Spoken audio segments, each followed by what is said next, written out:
Baik, Assalamualaikum warahmatullahi wabarakatuh. Saya dilibatkan ya sama, saya biasa manggil dia Reri gitu. Sebagai orang yang saya merasa bersyukur bahwa Tuhan mempertemukan. Dan saya yakin dalam setiap pertemuan itu pasti ada hikmah di dalamnya. Dan tidak ada pertemuan itu yang kebetulan. Pasti sudah ada rencana-rencana Tuhan di situ. Saya melihat ini satu komentar saya. To many things can be accomplished if it doesn't matter who got the credit. Gitu ya. Jadi banyak hal-hal di Republik ini bisa diselesaikan kalau orang tidak menunggu pujian. Menarik ini. Ya, many things can be accomplished, benar gitu. Nah, pertanyaannya sekarang, biarkanlah pujian itu dinikmati siapapun yang memang merasa perlu dengan pujian itu dalam hidupnya. Ada yang orang yang sudah bebas selesai dengan hidupnya, sudah merdeka. Karena pada prinsipnya manusia mengawali hidupnya dalam sebuah siklus kehidupan itu manusia sederhana, manusia kompleks seperti kita, gitu ya, yang masih ada perlu dipuji segala macam, tapi kemudian kita beranjak menjadi manusia kritis. Setelah mampu menjadi manusia kritis, kita menjadi manusia pejuang. Saya melihat manusia pejuang itu diwujudkan dalam diskusi-diskusi di situ. Karena semua persoalan diomongkan, diperjuangkan untuk agar ada solusi. Yang terakhir ini yang kita ingin dapatkan adalah manusia merdeka. Manusia yang tidak takut kepada siapapun di dunia ini kecuali kepada yang maha kuasa. Jadi mau dicopot jabatanmu gak peduli, mau diancam kalau gak milih ini itu dan sebagainya. It's none of my business. Hidup saya nyaman karena saya merdeka gitu ya. Merdeka itu harus kita yakini sebagai orang yang sehat. Orang yang tidak mengalami stunting spiritual.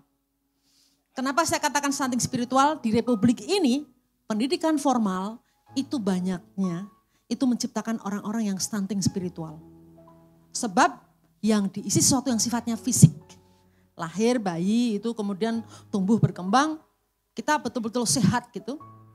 Tetapi kita lupa logik, kemampuan, kapasitas intelektual kita digojlok sedemikian rupa. Dan kita selalu lupa dengan kapasitas empati yang tidak pernah mampu membungkus kapasitas intelektual itu. Sehingga jangan heran dan jangan sakit hati, jangan sedih bangsa kita belum naik kelas. Karena orang-orang intelek yang hebat itu esok dele sore tempe. Ya. Jadi itu contoh yang sangat tidak layak untuk diteruskan kepada anak cucu kita. Saya mau menyinggung sedikit, ada hal-hal kedekatan kita ini, sekali lagi itu, nemu balung yang berserakan, tulang-tulang yang berserakan, tulang-tulang yang berserakan, bukan orang Jawa ya Pak. Jadi, nah kenapa begitu?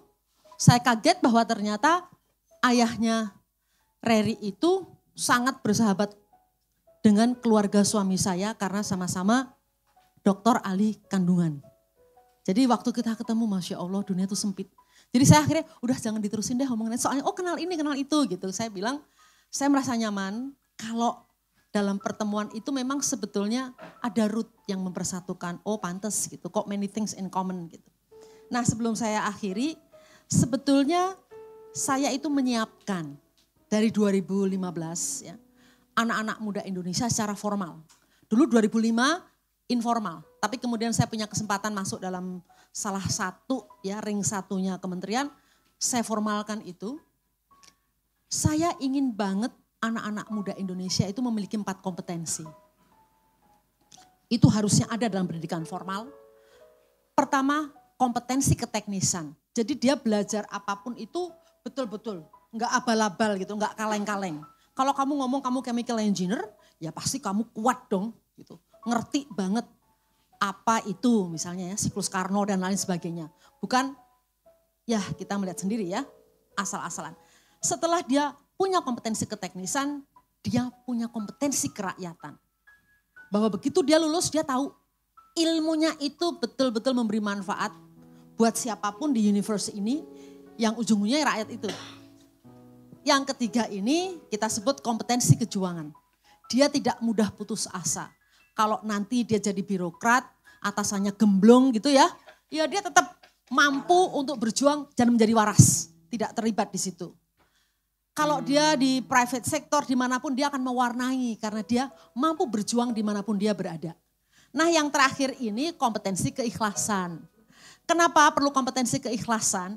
Karena di Republik yang tercinta ini banyak sekali hal-hal yang akhirnya kita harus ambil nafas dalam dan mengatakan pada diri sendiri, innallaha ma'asobirin.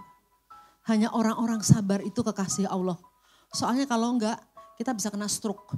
Karena banyak hal yang tidak pantas. Tidak dalam kepantasan tapi terjadi dan diamini oleh sebagian besar orang-orang di Republik ini yang hidupnya di zona nyaman dan sudah tertutup yang namanya kabut peradaban. Itu nyata banget. Gitu ya. Terus kalau anak-anak ini sudah memiliki 4 kompetensi dilengkapi dengan 5 level empati. Kalau itu sudah terjadi saya mati pun tenang. Empati yang pertama adalah kita menyebutnya sympathy and consolation. Orang yang pasti lah melihat orang meninggal layat ikut mengucapkan duka cita, orang sakit di rumah sakit. Terus seperti dia nolong anak kecil yang diperkosa. Itu tuh karena dia punya level empati yang pertama. Simpatinya ada. Ya. Yang kedua pro-social behavior. Semua yang di sini saya yakin kalau melihat bapak-bapak sudah tua yang harusnya istirahat di rumah. Tiba-tiba membawa dagangan yang berat banget, jualan pisang itu akan diundang kan. Pisangnya dibeli dalam rangka meringankan beban dia. Entah nanti dikasihkan ke siapa. Pokoknya it's heartbroken kalau melihat hal yang ini.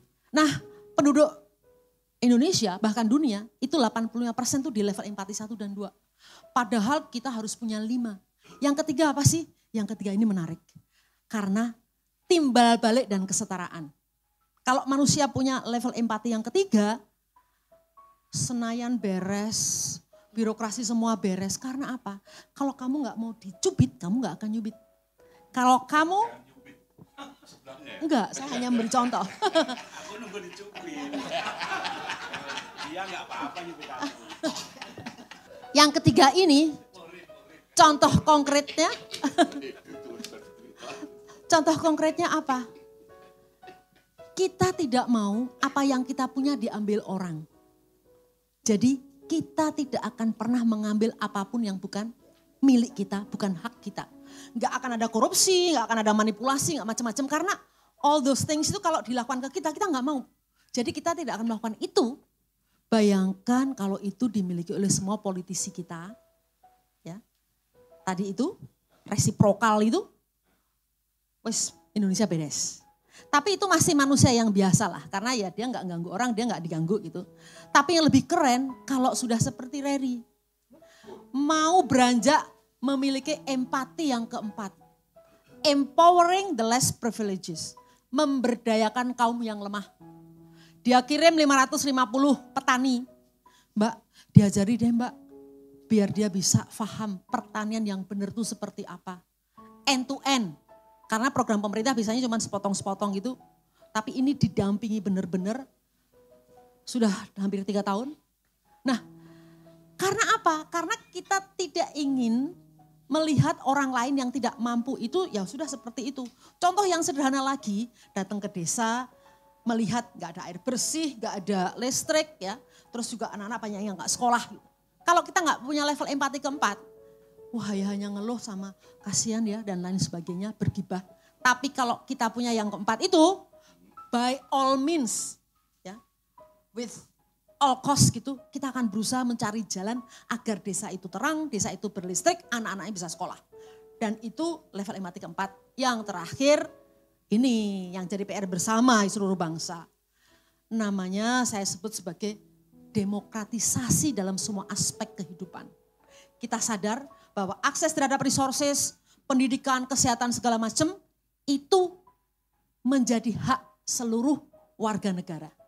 Anak-anak muda yang kami didik memiliki 4 kompetensi, 5 level empati itu dari 2015 ya.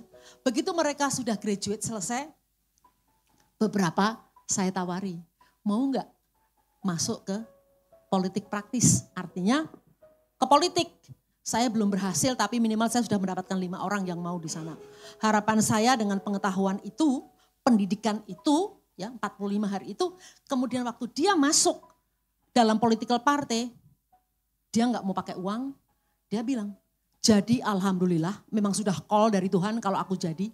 Tapi saya ingin membuktikan bahwa tanpa uang saya bisa jadi dan menyuarakan suara rakyat.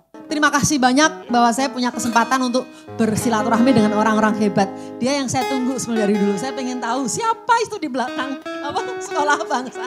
Well anyway, terima kasih banyak. Siapa lagi berikutnya?